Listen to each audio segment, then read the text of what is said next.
This panel is proudly sponsored by GlocalMe.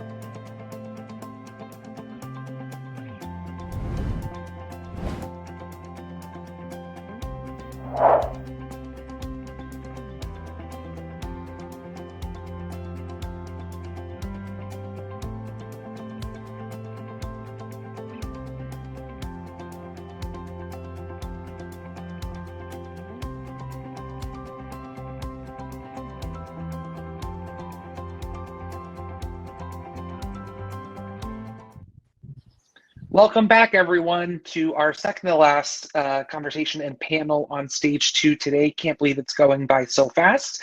If you're joining us from Europe, I guess you're kind of be a night owl and you're staying up late. If you're here on the East Coast, don't forget we've got some great networking opportunities afterwards. And if you're on the West Coast, stick around. We've got that hottest remote work startup contest coming up later on the afternoon. The panel right now is the role of the hybrid office in connection and cohesion. And we've got Paul Miller is the moderator today. He's the CEO and founder of Digital Workplace Group. And we're so grateful to GlocalMe for sponsoring this panel. GlocalMe portable Wi-Fi devices are a key lifeline for business professionals, remote workers, and entrepreneurs who depend on stable, secure, and reliable internet connection to keep business moving in the new work from anywhere era. Thanks so much for sponsoring this panel. Without further ado, Paul, I'll let you take it away, and I'll be back with some questions later on in the conversation. Enjoy. Right. Thank you, Mike. Lovely to be here with everybody. The topic, as Mike said, is the role of the hybrid office in connection and cohesion. So this is really about connection and cohesion. How do we develop these critical aspects of work in the kind of new world of work that we're emerging into? I'm delighted to have my guests for this session. Reema Batnagar. Reema is the Vice President for People at Pixar Animation Studios. Reema joined Pixar, and we were just having a chat about this, in February 2019 as Vice President, Human Resources. She's got a leading role responsible for Pixar's human resource development, leadership, organizational development, employee relationships. One of the previous places she worked was at Adobe, and we just had a very nice conversation about a mutual colleague who we know from there. So it's great to have you here, Reema. Thank you. And I'm also delighted to be joined by Judy Bitterli. Judith is the Senior Vice President for Consumer Marketing at McAfee. She's a passionate advocate, and I was just listening and hearing about this, for online security, family safety, safeguarding in the digital world, something that we hear about, sadly, every single day, the implications of that. What's fascinating is Judith has been in the security space for 8 years and the technology space for 30 years, so has really seen the importance and the criticality of that. And I love this. She brings to work a fundamental belief that online security is a basic human right. I really like that in today's age. And I'm also delighted to be joined by Colman Ho. Colman is the brand and marketing lead for GlocalMe, and he's a serial entrepreneur, sales and marketing leader with successful experience in media and advertising, and he's joining us from Hong Kong, and it's 3 o'clock in the morning. So well done, Colman. Thanks, Paul. Yeah. So as I say, the topic for us is the role of the hybrid office. Just before I kind of get into the topic of the day, I'd really like to hear, perhaps from you to start with, Reema. How's the last year been for you personally? Because it's been such a crazy time. How have you experienced the last year personally? Yeah, thank you, Paul. And I'm delighted to be here today. I'm based in the Bay Area in California. And I think that's just a really great question because it has been so challenging. And I'm a mom with 2 teenage kids. And leading a people function through the pandemic, it definitely has been challenging. But I feel like many of us have found the silver linings. And for me, it's really been about developing close relationships with my team at Pixar, the executive team, and also just my family. I've also just found that daily walks in nature and setting up the right routines and boundaries. I've been talking a lot about routines with my team, and I finally feel like I have a great morning routine of writing and meditation, and it's something that I personally want to keep as we move back to the studio. That's great. And was the writing and meditation something you did pre-pandemic, or is it something you developed during it? Yeah, it was, something that I used to do sporadically. And I found during the pandemic that I just have the discipline of doing it every day. And I really think that that has helped me in terms of just being calm, especially in my role leading HR. I think it's really helped. Great, thank you, Reema. And the same question for you, Judith. How have you found the last year? I think you might be on mute. It's definitely been a journey. When we left the office, I thought it would be for 2 or 3 weeks and then we'd be back. So for me, one of the biggest benefits has been, this is the first time I've slept in the same time zone for more than 10 days in almost 20 years. So not jet lagged is incredible for the human spirit and the human psyche. And so getting into a regular routine of sleep has been incredibly amazing. Clothing. I mean, we would go into the office and, heels, slacks, blazer, and you'll see I have a blazer on now, but let me tell you, I have yoga pants from the waist down. So just getting into comfortable clothes and comfortable shoes or no shoes. And I've seen this transition in my team. The first 2 weeks, everyone was dressing up for a meeting. And then after that, it was sweatpants, sweatshirts, whatever. And it was really great. It's been a very freeing experience to just be me and to let people be them. I've really loved the time I've spent with my husband. It's just my husband and I and our dog Busy.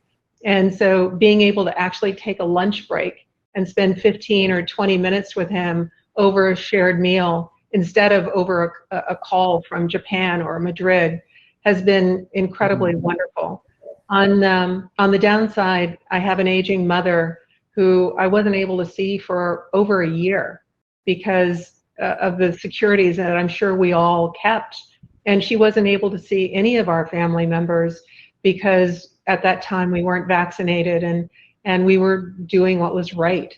And that was really hard. I mean, we talked a lot and we Zoomed, but for your parents, just seeing them where they are and knowing that they're okay is really important.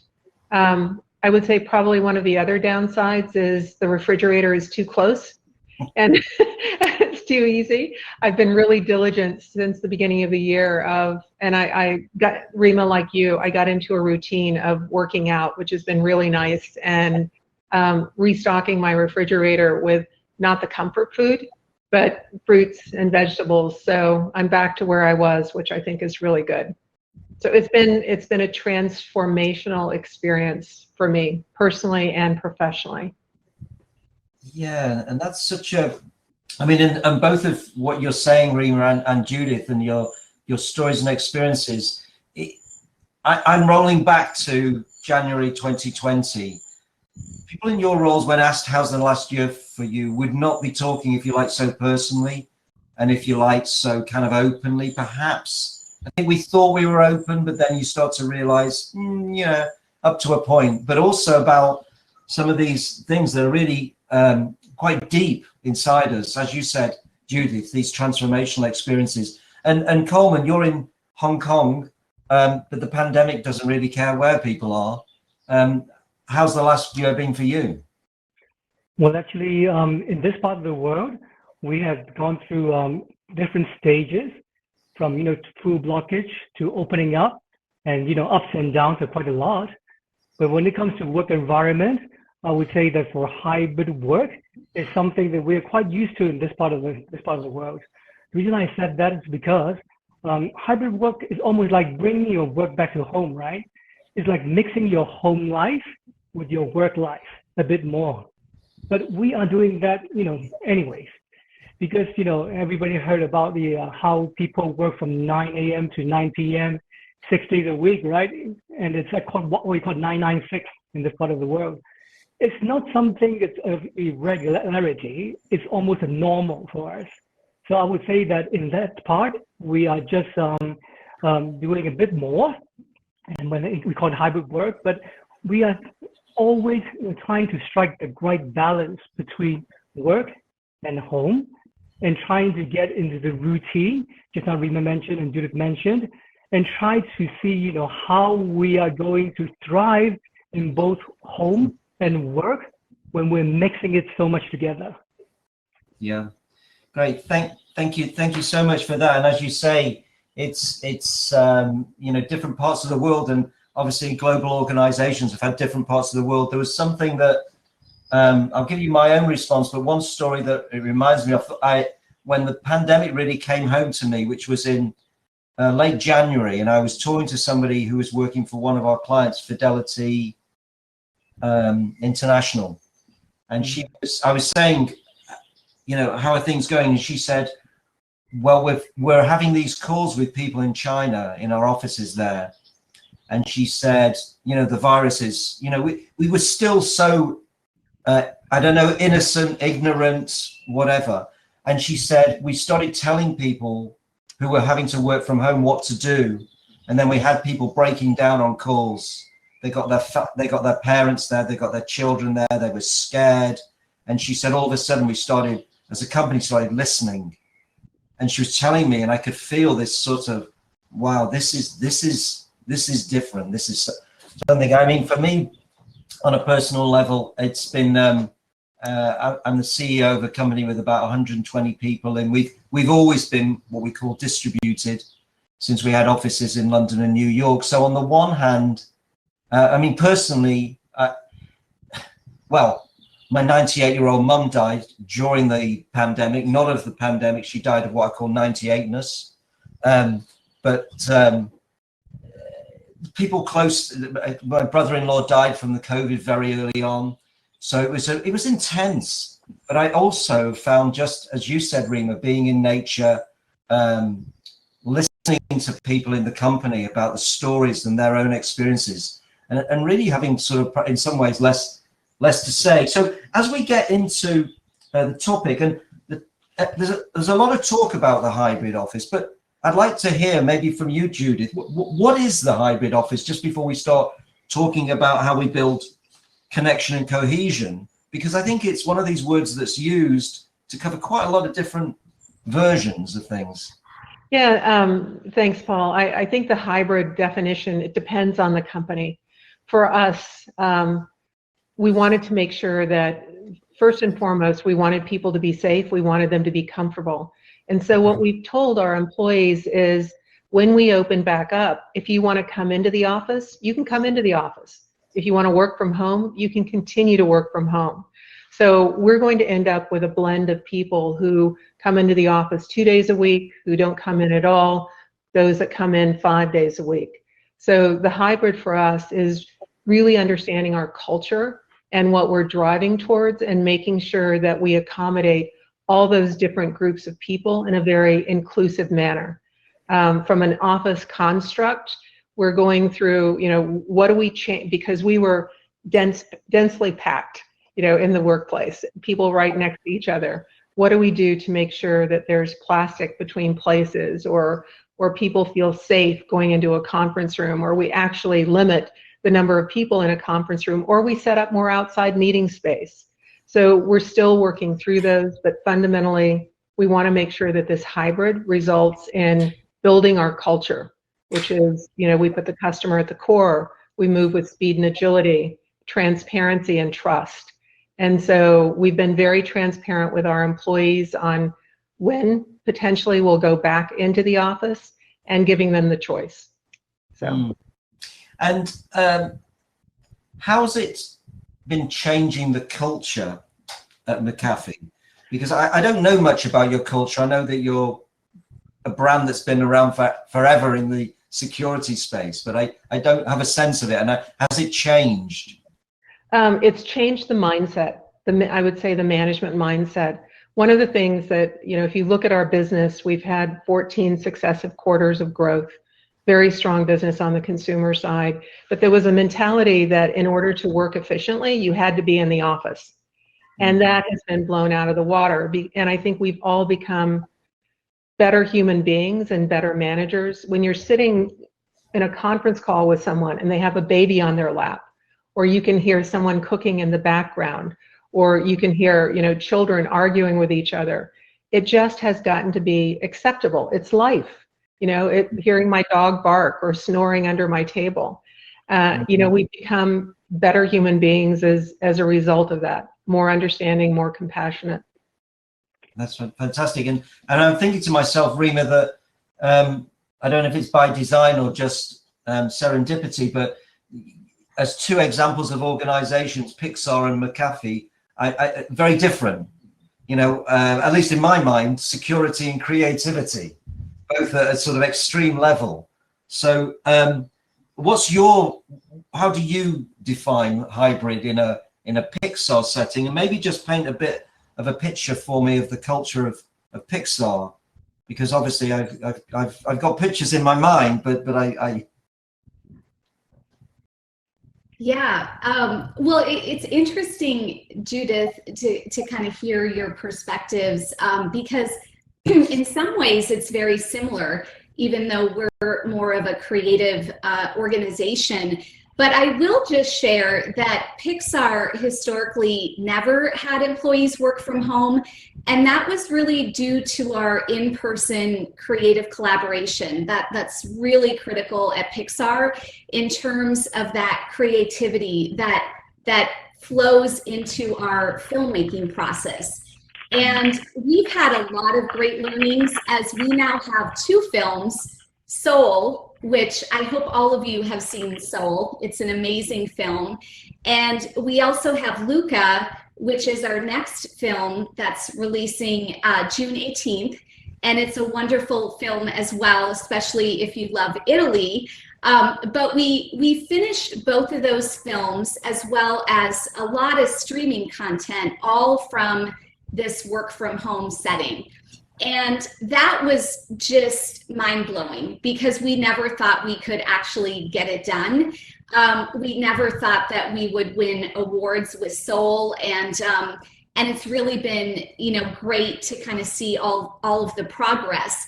But as we're thinking about reopening Pixar, we do have a date. We're planning to reopen in July in a phased hybrid model with flexibility. So very similar, Judith, to what you're describing as well. And I think that's really important, especially as we think about caregivers and employees that just do not feel comfortable going back.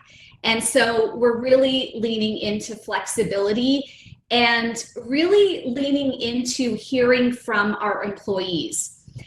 In terms of our culture at Pixar, I know there's been a lot written about Pixar, and we do have a really unique culture. I've worked in a lot of tech companies, and I've worked in creative companies before, but I have to say Pixar is very unique. And I'll just share, real quickly that we just created new values at Pixar.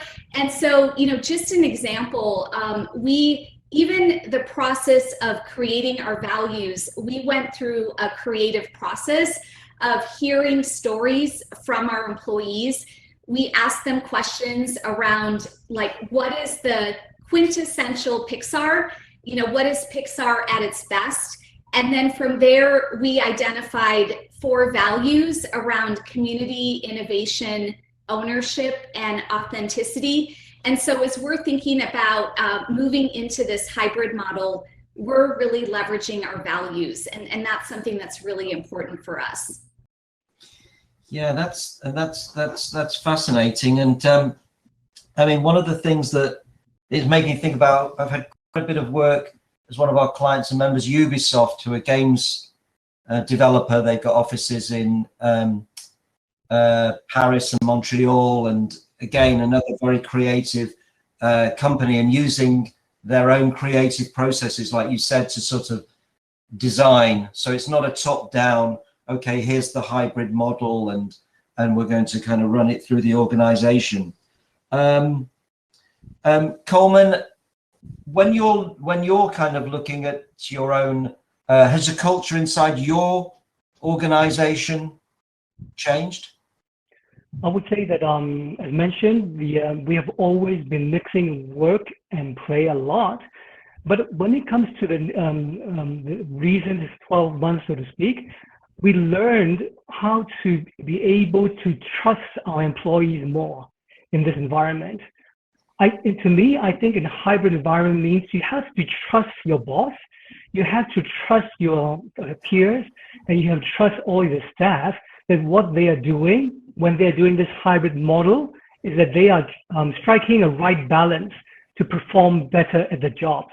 Because when we are at the office, you can see each other in and out, you can clock in and out. When you're in a hybrid office, I would say that it's not impossible, but tracking everybody's whereabouts should not be the #1 priority. What we should do is to be able to imbue a kind of environment where people learn to trust that, when I want something, my colleagues, I know that they are working very hard to get that achieved.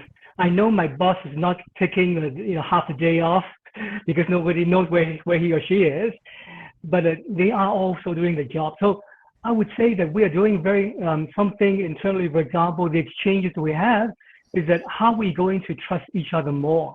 How are we going to know that everybody is doing the job when we are in this kind of environment? I think this is the major change that we have seen. Yeah, I mean, and just speaking about this from my own perspective, I mean, we had our first in-person meeting in London for the UK team yesterday. So I saw colleagues who I hadn't seen since March last year.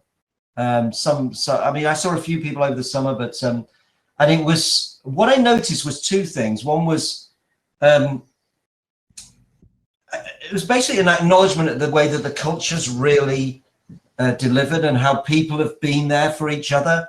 Something a little bit, I don't know, but if you go through a war, I mean, you come out the other side, not that we're fully out the other side, there's a sense of we kind of got through this together. But I also experienced personally, there was quite a lot of, it's quite stressful because you've got to go into London, you've got to get across, you're with people, there's an intensity to it. And there was part of me just wanted to be with my dog, walking up and down the fields as I always do each day. And it was lovely to see people, and I don't want a world without that. But it was interesting experiencing that it was quite tiring as well, just to be sitting around and having drinks. Judy, so Paul, you answered my question. I was going to say, was there a happy hour involved? And it there was, and a few drinks, and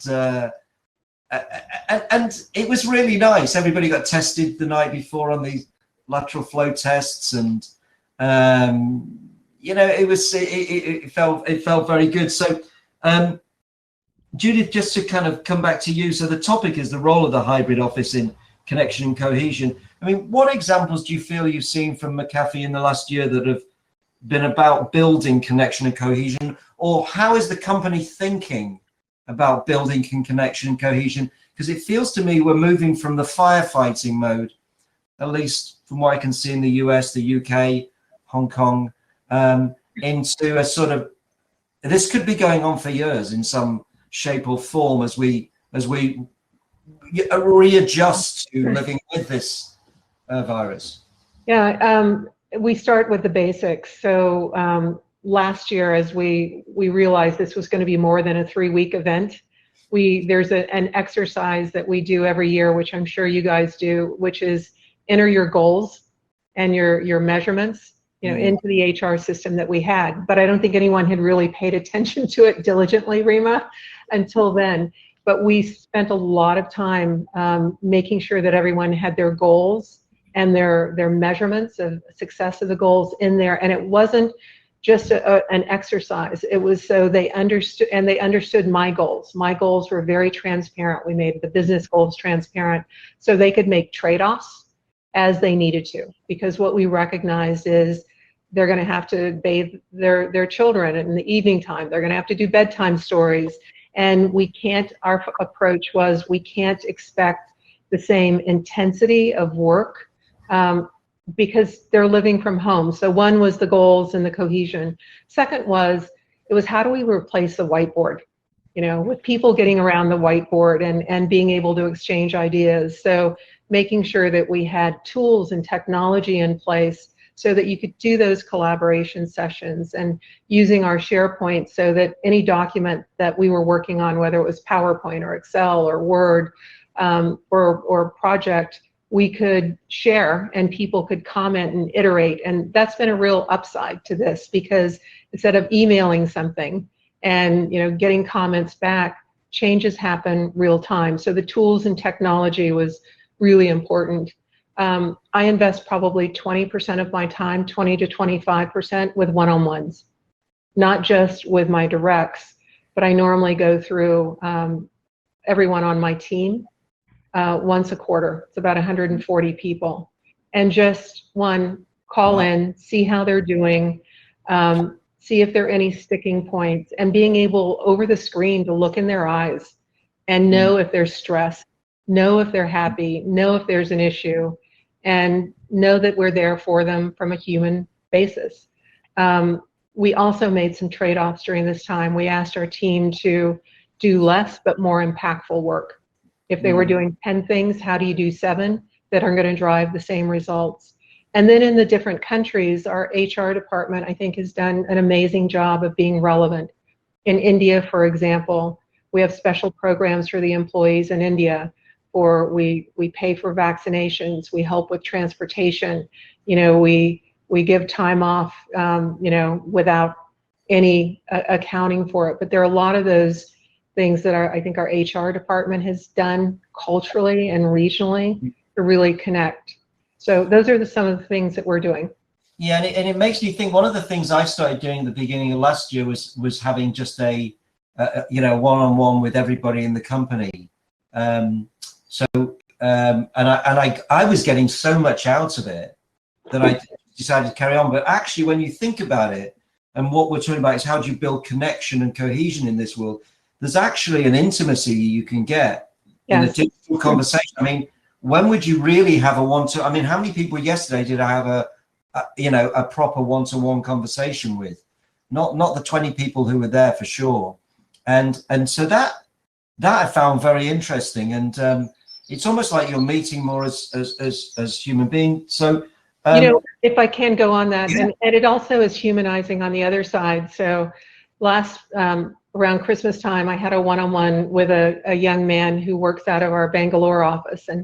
And when we started the conversation, I was on video and he wasn't. And I said, is there an issue with your video? And he said, no, ma'am. He said, but my hair is a mess. I haven't been able to go to a barber. And I said, well, look, I ran this morning. I haven't had a shower yet. Don't worry about it. And so he comes on screen and I can hear a woman yelling at him in Hindi in the background. And I can see him, and I said, who is that? He said, that's my mother. I said, is she okay? He said, no, she's mad at me. I said, why is she mad at me? And he said, because she told me if I was meeting with the boss, I needed to dress in a suit and get a haircut. And I said, bring your mother over. I'd like to meet her. And so she came over and we're on the screen together. And I said, will you translate for me? And she said, yeah. He said, yes. And I said, please tell your mother that you're an exceptional employee. You do great work and you make a significant contribution to our business. And we're proud that you work for us. And she puts her heart across her hands and smiles. And then she says something to him really sharp. And I said, what did she say? And she said, I still should have gotten a haircut. Yeah. I'm sort of with his mum, actually. But what an amazing conversation. Yeah. But it's become a family affair. You know, McAfee family to their family. Yeah, and that's wonderful. And Reema, I mean, your role is people. So how do you, when you've got an organization that's used to being creative physically together, and that world that we had in December 2019 probably not coming back, certainly not for quite a while, if at all, and certainly we've all been changed by it. How do you build that when people are more distributed, what we're talking about, remote?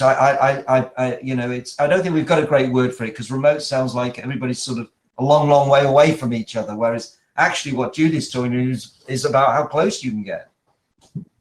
Yeah, I can really relate to, there is almost this intimacy with Zoom. And I was just meeting with our producers this morning, and we were talking about that, where it's almost like it's like a playing field that is just very leveled, right? There's no, it doesn't matter what your title is or what your role is. Everyone has a voice on Zoom. You can use chat or you can speak up in a way where it's very different when we were in the studio. I feel like speaking up was harder for some of our employees. So it has been interesting to see how technology can help in terms of creating more inclusion for our population. So I feel like that's been a really great learning. But one of the things at Pixar that we've really been leading into as we think about just this creative culture is, again, sort of tying back to our values. We have 4 questions that we continue to ask our employees. You know, one of them is, who might feel excluded? So if you're, you know, running a Zoom meeting or you're having a discussion, like just asking who might feel excluded. What else is possible? We are a culture that believes in possibility. Our films have such great stories that talk about hope and possibilities. And so we always want to lean into that question. How can I contribute is another question that we ask, and we have our employees think about that. And then, what more can I share? That one has been really great for our executive team, because we want to show up as being authentic and transparent. And just one quick example that I'll share, because we've been getting a lot of positive feedback from our employees around this, has been our studio meetings. So when we were in the studio, we would have monthly studio meetings where we would bring everyone together in our atrium, and we would give updates. And one thing that we learned during the pandemic is that we needed to communicate frequently. And people wanted to hear from me, they wanted to hear from our president and from the executive team. And so we started this practice. But I think one thing that has been, you know, very specific at Pixar, because we are all about the human experience, is that we, you know, as we think about our studio meetings, they're very messy. We share from the heart and we speak authentically about what's going on. And so, for example, I just hosted one a couple weeks ago about the return to studio. And, you know, I talked about safety, because that's really important, and health as we're thinking about returning. But I also talked a lot about the experience, the people experience, and inclusion. And so really speaking from the heart, I think really goes a long way. We've also used our studio meetings to talk about all of the DEI and inclusion. There's been a lot that's happened over the last year. And we had studio meetings where we talked about our own stories. And as a female and, you know, a person of color, I've talked about my own struggles. As a working mom, I've talked a lot about burnout. And it's really about sharing stories and connecting in with employees. And I think that's been really positive, and something that we've learned during the pandemic. And I think it's something that we kind of all feel we keep. It's almost like once you step over that threshold of empathy, authenticity, and being more open and human, you don't want to kind of retreat. We don't have an aspiration to be a sort of lesser version of ourselves. I think it's put really beautifully. I mean, one of the things that I've been very involved in this year, having written this book, Nature of Work, which looks like a coffee table book about nature, but it's actually a business book about work. And I co-wrote it with somebody in the company, Shimrit James. And the strapline is the new story of work for a living age. We started working on it pre-pandemic, and then I've updated it with that in mind. But it really says organizations are actually alive. We've treated them like they're machines through the industrial age. We're actually the living systems, the human beings, and they have their own, if you like, conscience, culture. And once you start to do that, when one of the chapters we've got is on habitat. So when we're thinking about where we can work, hybrid work, in the office, at home, actually trying to find our natural habitat on any given day, I think is really important. Do you think, Colman, there are any particular kind of regional cultural differences with building connection and cohesion? Yeah, well, actually, connection and cohesion is the core of what a company is doing. Our brand name slogan, GlocalMe slogan, is actually always better connected, because we believe that that will only be better to be able to bridge the gap. You talk about cultural differences, talk about how different people think differently. Being able to break through that, the first step has to be what just now Reema and Judy mentioned. You have to reach out first. I remember that, when time we use the phone call a lot, right? Whoever makes the initiation to make the call first, it's a gesture. As to you want to, talk with someone. You want to open yourself to reach out to someone. I think that's the core about connection. When it comes to cohesion, it's about how frequent you do that, right? It's about the engagement frequency. And that's the cohesion I think we have to look for. Yes, there are cross-cultural differences. Just now, Judith mentioned about the talking with one of her employees, one of her team member, how the haircut thing to a mom is very important. By the way, I took a haircut this morning. All right, just for this session. Fantastic. And I would say that I want to always believe that when it comes to the cohesion and the connection, the important thing is we don't just connect for meetings. I think it's something that we fall in a trap because we have so many meetings back to back. We forget about for example, when you're in the office, what the exchange when you're in front of the drinking machine, in front of the coffee machine. We're talking about casual talks, non-structured talks. And these are the things that I think, Reema knows more than I do is about creativity. Is there where the most interesting creative concept would come about? Something that's break out of the mode, out of the box is where that happens. And to me, for any connection and communication, that is key. Yeah, and I found my experience yesterday quite illuminating, because I was really longing to see everybody, and everybody, it was just delightful seeing everybody. But I actually didn't feel like I was more connected than I did the day before. I enjoyed the experience of physically being together. I think everybody did. But I don't think, I suppose what I've realized is that actually working in a distributed way, we do have the technology available already, and obviously it's going to get better. It's not so much what we do, it's kind of the experience of being with each other. I mean, that incredible story you told about your colleague in India, and I love the idea of going through these one-to-one calls. And Reema, have you found on a kind of, it's a slightly different topic, the recruitment level or the retention level, obviously connection, cohesion, and happy fulfill? Has that been a challenge, or is it something that Pixar has been able to adapt to? Yeah, that's a great question. It has been challenging as we have brought on new hires, and we've been doing quite a bit of hiring.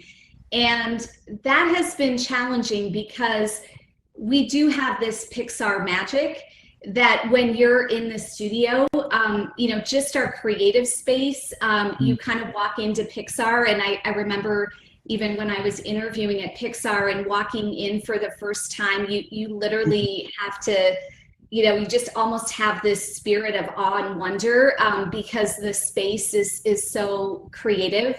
And when you hire people in and they're working from home, they don't have that experience. And so we've been really working on that, of like, we have a virtual tour of our studio and we talk a lot about our culture and through storytelling. And we've been having leaders really being visible on Zoom and just sort of talking to our new hires, which I think has been really incredible. I mean, luckily for us, we have had pretty low, just in terms of our retention efforts, we just have not had people leave. And so that's been really positive for us. But we are anticipating that as we move to the fall, you know, everything that we're kind of hearing about in the Bay Area, that I think a lot of employees are just thinking about their life in a different way. If they either want to leave the Bay Area, you know, and work remotely, or they just want to do something different. I think we're going to see more of that. And so that's what we're kind of anticipating. And trying to kind of understand what that could look like. And so we have a lot of effort right now around retention, especially with our people of color and women in particular, and trying to kind of understand and be proactive around what are some of their needs before we get back to the studio. Yeah, and I'm just kind of thinking, Judith, that when the pandemic arrived, we were forced into alternate forms of working without any planning. I always remember talking to American Express, and they were saying that they planned for everything, but they hadn't planned for this. They planned for, well, that office is down, this one's up, but we hadn't planned for they're all closed. But actually coming out of it, talking about the hybrid office, there is an opportunity to be more thoughtful and to start designing this. And I just wonder how inside McAfee, how you're kind of thinking of designing so that it builds this cohesion, this connection.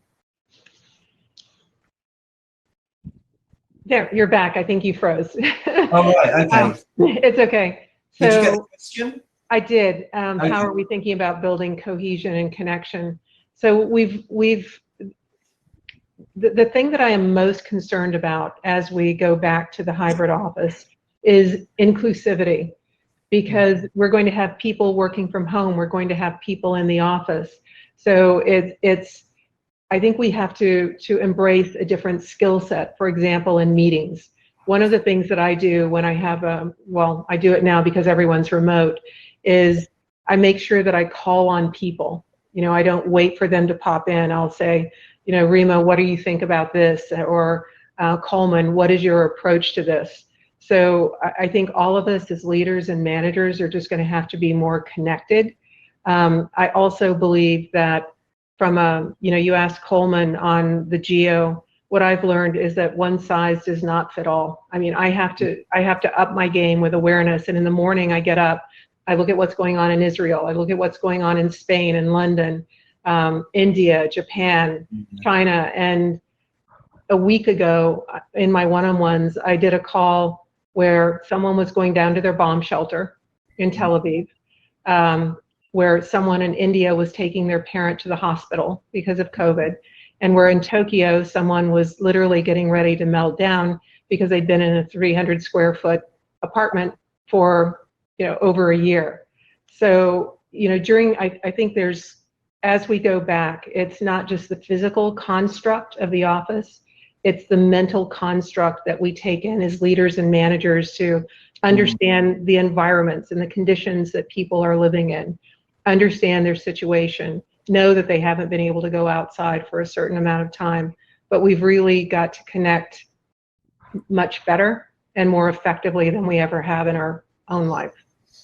Yeah, no, this idea of inclusion and belonging, and I think it's interesting because obviously so many countries are in very different situations. Yes. With the pandemic, and then there's the input of politics and what's happening locally is having such a deep effect, and it can be, I suppose the danger is you become a little bit kind of, well, over here it's going, we've got a handle on this, but over here you've got people doing colleagues who's really different.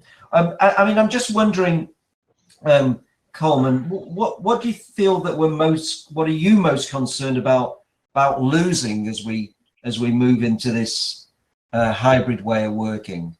Because it's all of these things come with challenges. Nothing's uniformly positive. I would say that just now you mentioned one thing that I'm the only thing I'm worried about, sort of have to be acutely aware of, is that when we meet on virtual quite a lot, when we meet in person, whether we be able to open up as easily as before. Because I would take reference from another, let's say, media industry. You see, a lot of people are very used to what we call online entertainment. And when it comes to physical entertainment, there's an impact. Actually, as a matter of fact, for very young people, for Gen Z, they feel more comfortable opening up on virtual meetings rather than physical meetings. So this one thing that you just mentioned that I think that we should be aware of, how do we cultivate the people be able to open up as well as they do when they are on virtual, especially for the young generation. That's number one. Number two, I've been, I've done a report from Microsoft in March. It's all about hybrid work. It's a work trend report. And there's something that is quite, let's say, alarming, is that when it comes to the hybrid workspace, business leaders are faring much better than the employees. There's a figure saying that the business leaders, 61% of them are thriving. But for the frontline workers, 61% are actually struggling in this environment. It's alarming because, we are taking a lot of things for granted. Let's say from home, for example, it's a comfortable environment, it's actually some freedom to a lot of us. But we have to be very aware that for a lot of others, it could be a burden to the home, family, burden to themselves, and not being able to separate work and play, and all these. And I think for us, when we step into this, hybrid work is not going away, right? It's going to stay. So how are we going to make everybody in the team to feel fair, to have the equal opportunity, is something that we really have to work very hard to be able to achieve. It won't come automatically. No, and it's quite dramatic for some companies. I mean, Procter & Gamble, who we work with, and they've got obviously people for whom hybrid working is possible, fine, easily achieved. For other people, that's not even possible. And what kind of organization are we creating where some people have got the privilege of this way of working, but if you're in one of the factories or in distribution, then you don't.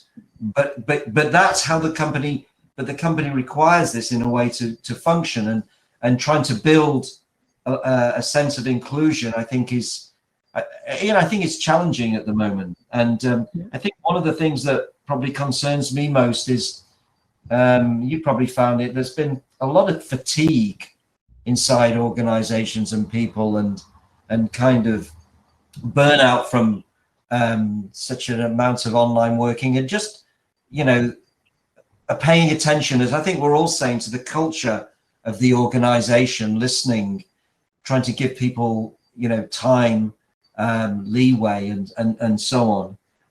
I mean, Reema, what are you concerned about losing as we are adapting in this work? And I know for some organizations I've spoken to, they're concerned about innovation.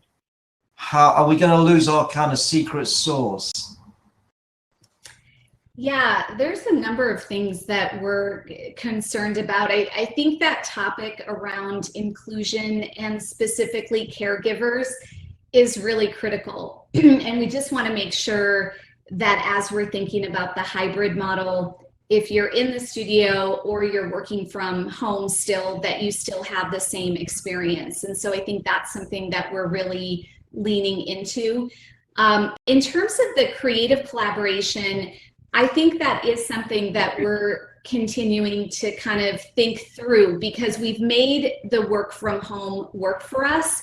And in the hybrid model, we're going to have to lean into technology, new ways of working, and really training our leaders to understand how to lead meetings in the hybrid model, how to continue with empathy, and how to create inclusion. So we've recently been launching a lot of leadership development. And so that's been one of our focus areas. We have a new program called Leading Inclusively that really touches on best practices, because I know a lot of companies are struggling with this as well. I think the other area that we're focused on right now is we actually want people to return to the studio. We're doing a phased approach, but how do you entice people to go back? And so, you know, even for us, like, everyone loves our cafe. Like, we have amazing food and people are missing that. And so we're like almost advertising our cafe is going to be open. We're going to have stretch breaks that we have right now on Zoom. We're going to start having that, you know, at the studio outside. And we're really leaning into our creative spaces in the studio and really talking about that. Like, we have big theaters where it's really important for our filmmakers to see the films on the screen. It's just been hard on Zoom. So I think we're also working on, like, how do we entice people to come back? Because we do know for us, we do need people back in the studio. It doesn't have to be 100%, but we're missing that creative collaboration right now. Now that's great. I mean, I wrote a book called The Digital Renaissance of Work, How Technology is Liberating Work. And one of the chapters was about the fact that offices or workplaces have had it quite easy for most of the 20th century. It was the only place where work could happen. You know, it didn't really need to fight very hard. And now, in a way, these workplaces have got to kind of go, okay, they've got to up their game. They've got to provide something that you can't get working in a third space close to where your home or at home. It's got to kind of really add something. And have you been thinking about your own physical spaces in a different way, Judith? Well, you're referring to the physical spaces in the office? Yeah. Yeah. We had a pod set up before, but I think one of the things that we've talked about is having mobile workspaces. So whoever you're working with, you can move to a space or take your file cabinet or whatever. You know, the conference rooms, people are really concerned about the conference rooms, because after a year and a half of being in a mask and being told don't go into small spaces, it's a concern. So one of the questions that we've been debating in Plano is, how do we use more of our outside space? But then you have in Plano where it's 98 degrees for June to July. So, you know, we're looking at what kind of filters do we need to make sure that conference rooms are safe, as well as spacing. So what we're trying to do is create the flexibility of a Zoom where you can see everybody in the workspace, make sure that everyone is connected, has great video, has big screens, which they always have, but also that they have the flexibility to roam and move as the situation needs.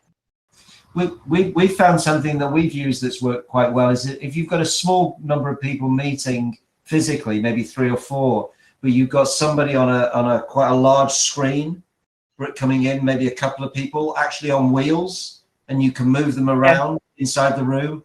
it works really well when there's a small number of people. If there's a larger number of people, then it just feels weird. Yeah. But, If I can go back to a point that Reema made, what they're doing, what she's doing in her company, which is encouraging people to come back to work, because that's the culture. We have the flexibility to do truly hybrid. And so from a benefit for us, we're getting great talent. I mean, I am interviewing candidates for a position, and I interviewed someone who's living in the Bahamas, someone who's in Cabo San Lucas, and someone who's in France, because it doesn't matter to us anymore as long as you have great talent. So that's a behavioral change that we've experienced as well. Yeah. So just moving on to so we talked about what are we losing. I suppose the other, perhaps more important side is what's the true opportunity here. So, I think a lot of change comes out of things that you wouldn't have maybe chosen, but they come into your life and actually they change you, they change your organization. Nobody want to go through what we've been through, but what's the opportunity in the world of work, in hybrid working? How can we, what's possible for us as companies? Reema, do you want to have a go there? Sure. So there are a couple things that we've been thinking about. I really think flexibility is the biggest opportunity. Even before the pandemic, employees had been asking us about this new way of working. And the good news is that we have proved that we're more productive in a work from home environment, and leaning into work in a way that is most productive for you. If it's working in the morning or evening, I think has been really valuable. We've been calling the work from home our pilot at Pixar around flexibility. And so I feel like that's a huge opportunity for us. I also think, as we talk about innovation, this has been a great experience. We've been questioning our whole filmmaking process.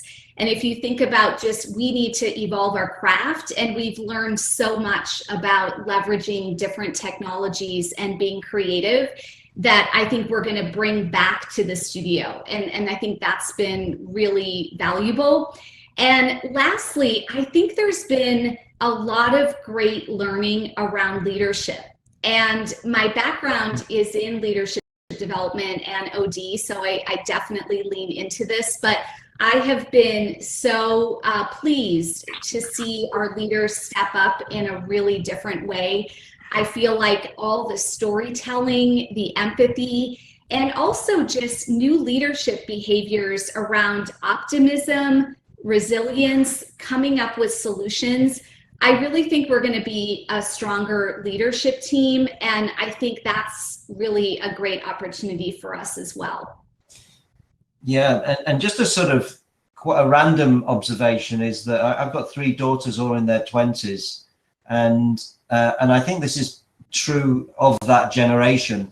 I think they were somewhat kind of put down as a generation or as an age group, lacking resilience and things like that. But actually what we've discovered, and I think this goes across the world, is that younger group have really stepped up and adapted to things that you wouldn't have thought possible. And I think they're going to be very changed as a group of people in life and work. And they've discovered this inner strength and adaptability and resilience. And I wonder what that's going to look like as it starts to kind of move into work. I mean, Colman, yes.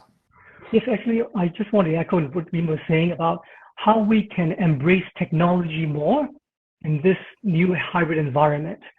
Because a lot of times when we are into fixed location or when we are fixed routine work, we think that what we have, the tools on hand is enough, right? But with the new hybrid mix, we believe that it's a very good environment for us to adapt to new technologies, because only with that we are able to get that engagement. We are able to get that constant flow of information between people. So that's why we have, for example, for us, we have launched a lot of products to put in the co-working environment We worked with a company called The Desk in Hong Kong and put some devices there so that people can take it away and keep connected. It's a device that you can carry with you. And we work with Hamlet, a co-living space in Hong Kong and Asia, and to put the equipment inside the one apartment, for example, so each room can have their own connection. These are the things that we try out during the COVID, is because people realize one Wi-Fi for one home is not enough. You need more flexible technology. So there's one thing that I think is an opportunity. Another thing I would believe that just now what you have mentioned is about how diversifying we can get with a hybrid work environment. Not limiting to geographical location, not limiting to we don't come to one office space, right? So we are actually, with this year, we have new hires in Europe, new hires in US, and of course in other regions. Actually, our overseas hiring has increased 100% during this period. And the third thing I want to add is about what I call the depth of humanizing. People is not only what you see in the office, the human aspect of the people. If you can go into their homes, for example, what we are doing right here, we should actually, look at the people behind the workplaces, or I would say work mask, but I would say workplaces, and actually to see the human behind the role that they're playing. Great, thank you. And Judith, what when you're thinking about the opportunity for your organization through this, what comes to mind for you? Yeah, I think Reema and Colman have really done a great job of summing it up.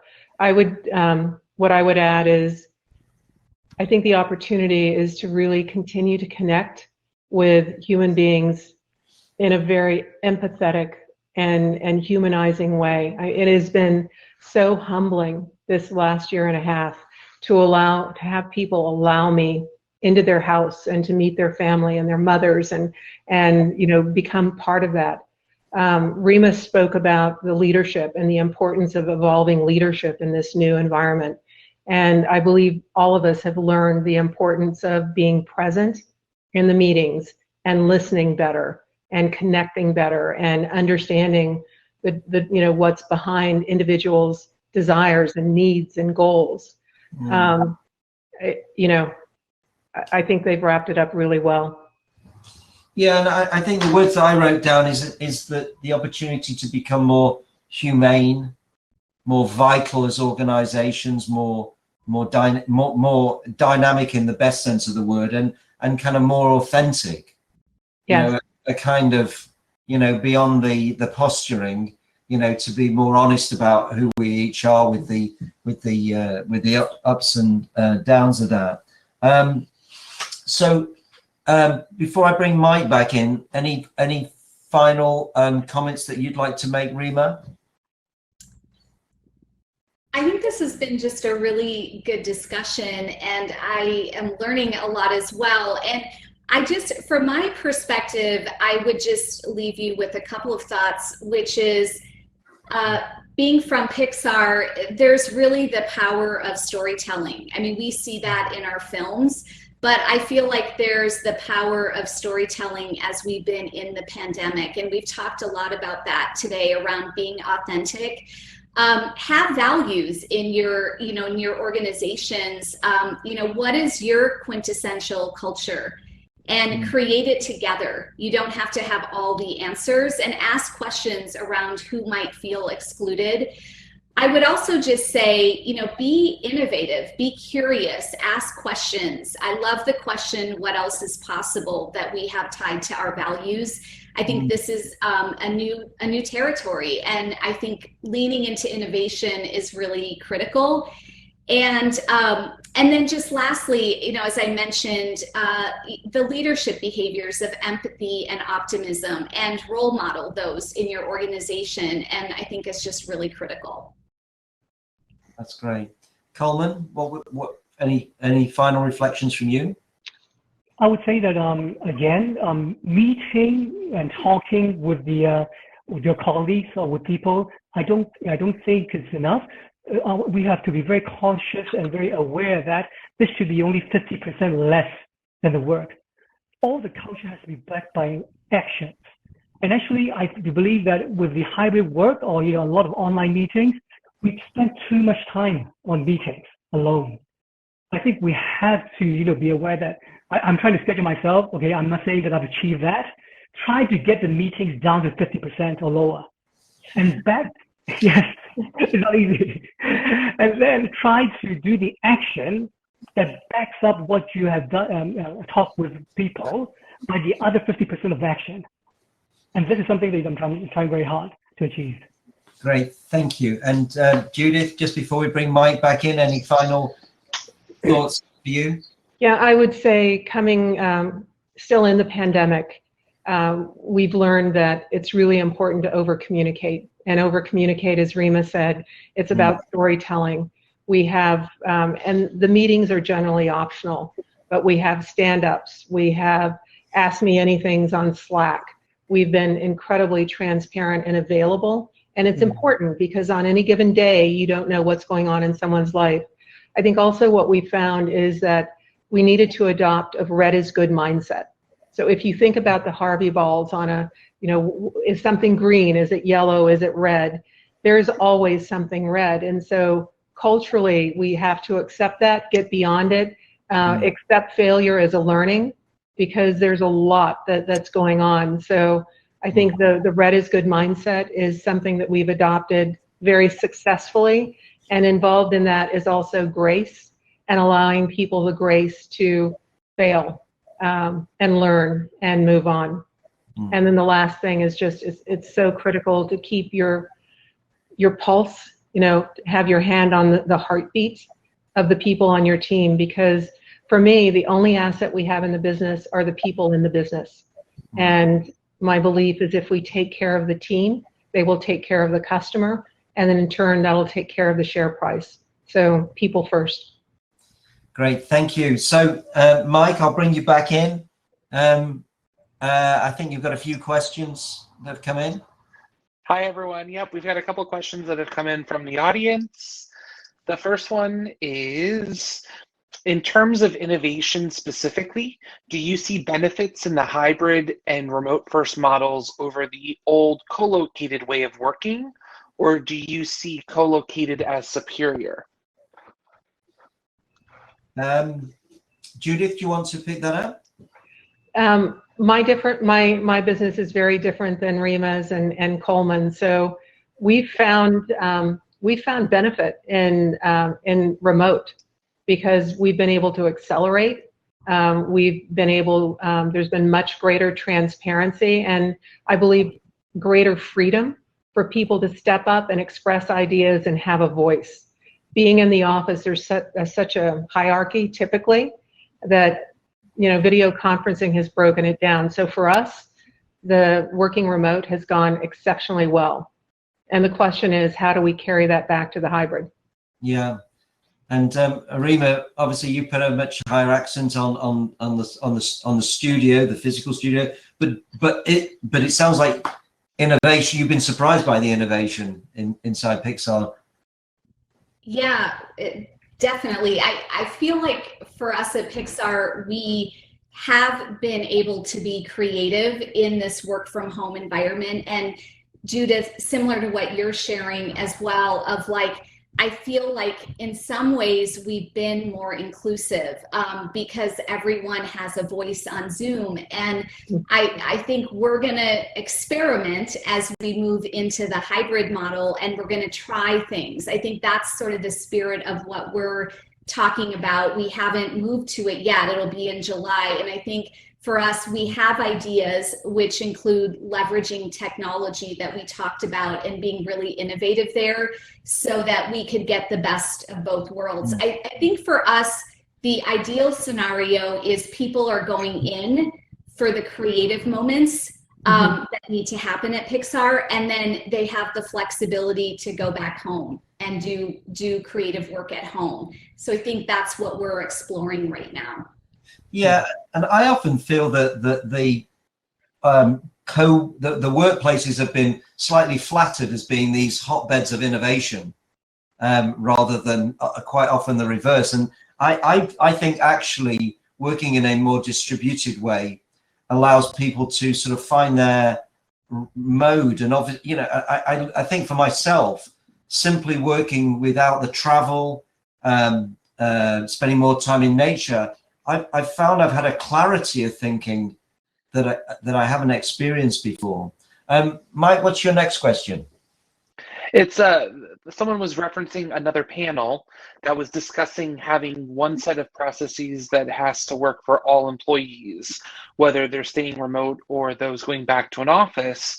So the question was, what challenges do you foresee with that type of idea or strategy? Colman, do you want to pick that up? We're talking about over here about how people can feel that they are being treated fairly in a hybrid work environment. That means those that who go to office and those who does not feel that they are being treated the same way, same workload, and they're not being burdened by the other, right? So I think there is a necessity to be able to have that kind of transparency to people understand that, you know, even though we don't see this person in the office, doesn't mean he doesn't working, vice versa. So I do believe that there's some sort of process or some sort of exchange tools, again, needed to be able to get that kind of mentality. May I add on that real quickly? Absolutely. So we adopted a while back, we have policies, we have practice, we have guardrails, but we also we break it down into fixed, free, and flexible, so that within certain policies or practices, there's certain things that are fixed that can't be changed. There are things that are flexible, and there are things where we allow employees to have free range on. So establishing those three modes clearly has helped a lot. Great. And Mike, have we got time for the last question? We do, yep. The last question was, the audience member was just curious whether any of you have any type of insight on quantitative data points or research on the difference of retention rates between hybrid, remote, or in-office employees. Does anybody have any data points on that? I don't, but I don't know if you do, Reema. No, I don't have that yet because we haven't moved to the hybrid model. So I think we'll kind of learn quickly as we get into it in July. But I would anticipate the flexibility is going to be key. And I know like a number of our employees are asking about that in terms of what are our long-term plans, so that they can probably make decisions about their future. So I think leaning into flexibility, I think, is going to be really critical, but I don't have any data yet on that. Yeah, I suppose a bit of anecdotal stuff from Judith is that, you know, she's been interviewing somebody in the Bahamas, down in Mexico and in France. So it sounds like the pool is getting broader. Yes, it makes me wonder why I'm not working from the Bahamas. Well, I was kind of thinking, you know, the thought must have crossed your mind. Anyway, well, you know, you're an employee like everybody else, thinking about, you know, what's next. So thank you so much, everybody, for your wonderful insights, your openness, the conversation.